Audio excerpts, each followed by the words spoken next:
Good morning 7th class बच्चों। आज हमारे द्वारा अपने 5th चैप्टर में पेज नंबर 63 से अध्ययन किया जाएगा। कल हमारे द्वारा जो अध्ययन किया गया था वो 11वीं शताब्दी के दो मंदिर, जिसमें एक शिव मंदिर जो कंदरिया महादेव जी का मंदिर के नाम से फेमस है, चंदेल राजवंश के शासक राजा धंगदेव के द्वारा 999 ईस्वी में बनाया गया था, और दूसरा राजराजेश्वर का मंदिर, ये जो तंजावुर में स्थित था, जिसका शिखर सर्वाधिक ऊंचाइयों को लिए हुए था, के बारे में अध्ययन किया गया था। आज हमारे द्वारा पेज नंबर 63 से 12वीं शताब्दी के अंतर्गत जो निर्माण शैली में, शिल्प शैली के अंतर्गत जो निर्माण कार्य किया जाता था, उसमें जो प्रौद्योगिकी परिवर्तन आए थे, उसके बारे में जानकारी ली जाएगी और उस समय के बने हुए किलों और मंदिरों के बारे में पढ़ा जा रहा है। सभी अपने अपनी बुकों को खोलकर पेज नंबर 63 पर आ जाएं। 12वीं शताब्दी में दो प्रौद्योगिकी और शैली संबंधी परिवर्तन दिखाई पड़ने लगे थे। पहले नंबर का जो परिवर्तन दिखाई देता था वो था दरवाज़ों और खिड़कियों के ऊपर की अधिरचना का भार कभी कभी मेहराबों पर भी डाल दिया जाता था। ये नोट कर लेना, पहला पॉइंट, जो दरवाज़ों और खिड़कियों के ऊपर की अधिरचना से संबंधित चेंज दिखाई दिया था, कभी कभी मेहराबों पर डाल दिया जाता था। वास्तुकला का यह चापाकार रूप था।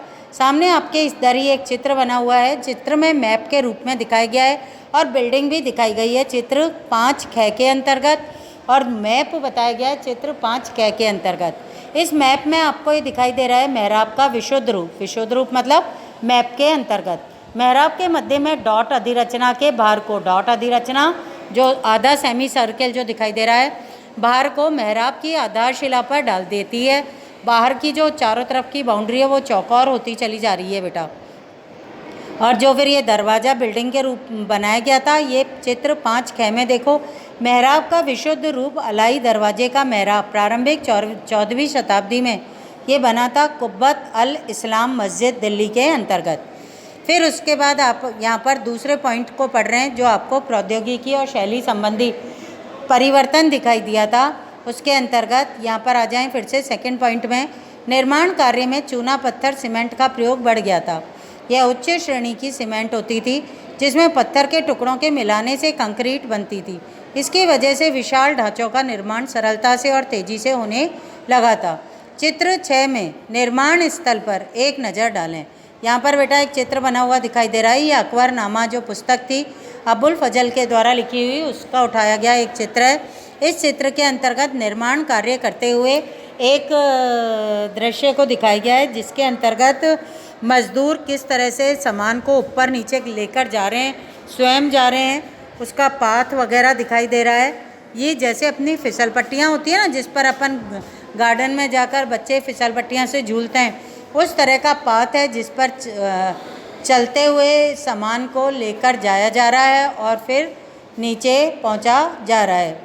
ये चित्र 6 का आगरा किले के जल द्वार निर्माण को दिखाता हुआ चित्रकारी का है। इसे अकबरनामा से लिया गया है। यहाँ पर इस चित्र के नीचे साथ एक क्वेश्चन भी दे रखा है, क्वेश्चन मार्क करके बताइए कि मजदूर क्या कर रहे हैं। मजदूर तो अपना काम कर रहे हैं। कौन से औजार दिखाए गए हैं आप देखोगे तो है ना, भाले हैं, ऊपर तगारियाँ हैं, इस तरह से सामान दिखाई दे रहा है आपको, जो मज़दूरों के द्वारा लेकर जाया जा रहा है। फिर उसके बाद है पत्थरों को ढोने के लिए किन साधनों का प्रयोग किया गया है, वो आपको दिखाई दे रहे हैं। हम ये क्वेश्चन का आंसर बाद में जब लास्ट में चैप्टर पढ़ लेंगे ना बेटा, लास्ट में कर लेंगे पेज नंबर 63 पर दिए हुए इस क्वेश्चन के आंसर को।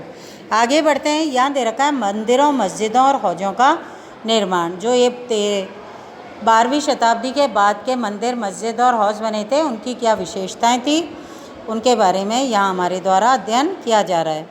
मंदिरों और मस्जिदों का निर्माण बहुत ही सुंदर तरीके से किया जाता था, क्योंकि एक तो वे उपासना के स्थल होते थे, उपासना मतलब पूजा के स्थल होते थे। वे अपने संरक्षक की शक्ति, धन, वैभव और भक्ति भाव का भी प्रदर्शन करते थे। उदाहरण के लिए राजराजेश्वर मंदिर को लिया जा सकता है। राजराजेश्वर का जो मंदिर है ना बेटा, वो एक विशाल ऊंचाई लिए हुए सर्वाधिक ऊंचा शिखर था इसका, और कितना बड़ा निर्माण कार्य था, कितने बड़े भारी पत्थरों का कार्य से इसको बनाया गया था। एक अभिलेख से इस बात का संकेत मिलता है कि इस मंदिर का निर्माण राजा राजदेव ने अपने देवता राज राजेश्वरम की उपासना हेतु बनाया था या किया था। ध्यान दें कि राजा, ये नाम नोट कर लेना, राजा राजदेव के द्वारा अपने देवता राज राजेश्वरम की उपासना के लिए किया गया था। राजा, ध्यान दें कि राजा और उसके देवता के नाम काफ़ी मिलते जुलते थे। क्यों? जिससे कि एक फीलिंग जो प्रजा में आए वो देवता जैसी ही आनी चाहिए अपने राजा के प्रति। इसलिए राजा लोग अपना नाम भी देवताओं के नाम के अनुरूप ही रखते थे या मिलते जुलते रखते थे। राजा ने इस तरह का नाम इसलिए रखा था क्योंकि यह नाम एक तो मंगलकारी था और राजा स्वयं को ईश्वर के रूप में ही दिखाना चाहता था। ये दोनों लाइनें नोट कर लेना। राजा के द्वारा अपना नाम देवताओं के आधार पर क्यों रखा जाता था, उसका मुख्य कारण एक तो ये नाम मंगलकारी होता था और दूसरा वो अपने आप को जनता को या प्रजा को दिखाना चाहते थे कि वो देवता के ही प्रतिनिधि हैं, इसीलिए वो यहाँ के राजा हैं। और राजा स्वयं को ईश्वर के रूप में भी दिखाना चाहता था। धार्मिक अनुष्ठानों के जरिए मंदिर में एक देवता जो स्वयं राजा होता था, राजदेव जिसका नाम था, जिसने राज राजेश्वर मंदिर का निर्माण कराया था, दूसरे देवता जो वहाँ के देवता का नाम था राज राजेश्वरम का सम्मान करता था। जब भी धार्मिक अनुष्ठान होते थे राजा के द्वारा अपने मंदिर में अपने देवता की आराधना सम्मान पूर्वक की जाती थी और ये आशा की जाती थी कि जिस प्रकार वो अपने देवता का पूजा कर रहा है उसी प्रकार से प्रजा के द्वारा भी अपने राजा की पूजा और सम्मान करना चाहिए। सभी विशालतम मंदिरों का निर्माण राजाओं के द्वारा ही करवाया गया था। मंदिर के अन्य लघु देवता शासक के सहयोगियों और अधीनस्थों के देवी देवता थे। ये मंदिर शासक और उसके सहयोगियों के द्वारा शासित विश्व का ही एक लघु रूप होता था। जिस तरह से वे राजकीय मंदिरों में इकट्ठे होकर अपने देवताओं की उपासना करते थे, ऐसा प्रतीत होता था मानो उन्होंने देवताओं के न्यायप्रिय शासन को ही पृथ्वी पर ला दिया हो। यहाँ पर बेटा हमारे द्वारा साइड में एक आपके जानकारी दे रखी है जो मुग़ल बादशाह शाहजहाँ के इतिहासकार ने लिखी है। क्या लिखी है उसको पढ़ लेते हैं, फिर हमारे द्वारा आगे का अध्ययन किया जाएगा। एक शाही वास्तुशिल्पी, एक शाही वास्तुशिल्पी किसको माना गया है? मुग़ल शासक या सुल्तान जो थे वो अपने आप को शाही वास्तुशिल्पी की संज्ञा दे सकते हैं। और ये बात किसने कही? उस समय विशेष के शाहजहाँ के समय में जो एक इतिहासकार था उसके द्वारा ये कहा गया कि शासक को साम्राज्य व धर्म की कार्यशाला का वास्तुशिल्पी बताया जा सकता है।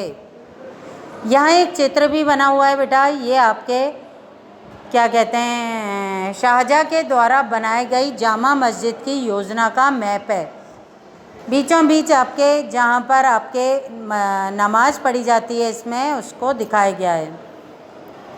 किबला शब्द लिखा हुआ है। किबला का अर्थ मक्का की ओर संकेत करना है।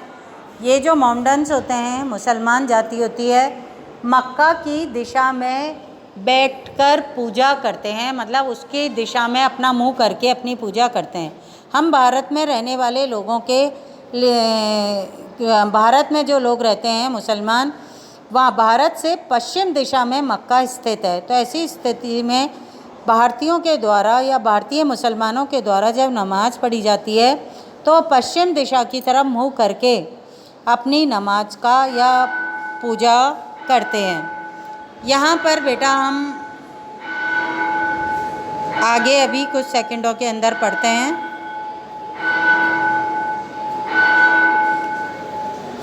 यहाँ पर हमारे द्वारा अब आगे पढ़ा जा रहा है। चित्र के ऊपर ही मुसलमान सुल्तान और बादशाह जो थे स्वयं को भगवान के अवतार होने का दावा तो नहीं करते थे, वो अपने आप को कभी भी नहीं कहते थे कि हम भगवान के अवतार हैं, लेकिन फ़ारसी दरबारी इतिहासों में सुल्तान का वर्णन अल्लाह की परछाई के रूप में ही किया गया है। दिल्ली की एक मस्जिद के अभिलेख से पता चलता है कि अल्लाह ने अलाउद्दीन को शासक इसलिए चुना था क्योंकि अलाउद्दीन खिलजी का नाम आपने सुना है। खिलजी वंश का एक महान शासक था। उसने कई नई व्यवस्थाओं को जन्म दिया था। अलाउद्दीन को शासक इसलिए चुना था क्योंकि उसमें अतीत के महान विधिकर्ताओं मूसा और सुलेमान की विशेषताएं मौजूद थी। सबसे महान विधिकर्ता और वास्तुकार अल्लाह स्वयं है। उसने अव्यवस्था को दूर करके विश्व का सृजन किया और एक व्यवस्था तथा संतुलन को कायम भी किया है। सत्ता में आने पर प्रत्येक राजवंश के राजा ने शासक होने के अपने नैतिक अधिकारों पर और भी अधिक जोर डाला था। उपासना के स्थानों के निर्माण ने शासकों को ईश्वर के साथ अपने घनिष्ठ संबंध की उद्घोषणा करने का मौका दिया। ऐसी उद्घोषणाएं तेजी से बदलती राजनीति के संदर्भ में महत्व ग्रहण कर लेती थी। शासकों ने विद्वान और धर्मनिष्ठ व्यक्तियों को भी आश्रय प्रदान किया और अपनी राजधानियों और नगरों को महत्वपूर्ण सांस्कृतिक केंद्रों के रूप में परिवर्तित करने का प्रयास किया। इन सबसे उनके शासन और राज्य को ख्याति मिली थी। यहाँ दो शब्द साइड में दिए हुए हैं, एक तो है आबादी और दूसरा है आबाद। ये दोनों शब्द ही फारसी भाषा के हैं। फारसी शब्द आबाद और आबादी आब शब्द से निकले हैं। इसका अर्थ पानी होता है। आबाद शब्द उस जगह के लिए इस्तेमाल होता है जहाँ बसावट होती है। इसका एक अन्य अर्थ खुशहाली भी होता है। आबादी का अर्थ जनसंख्या और समृद्धि दोनों से ही होता है। बच्चों, आज हमारे द्वारा यहीं तक अध्ययन किया जाएगा। कल हम इसी पेज से, पेज नंबर 65 से आगे पढ़ेंगे। थैंक यू बेटा।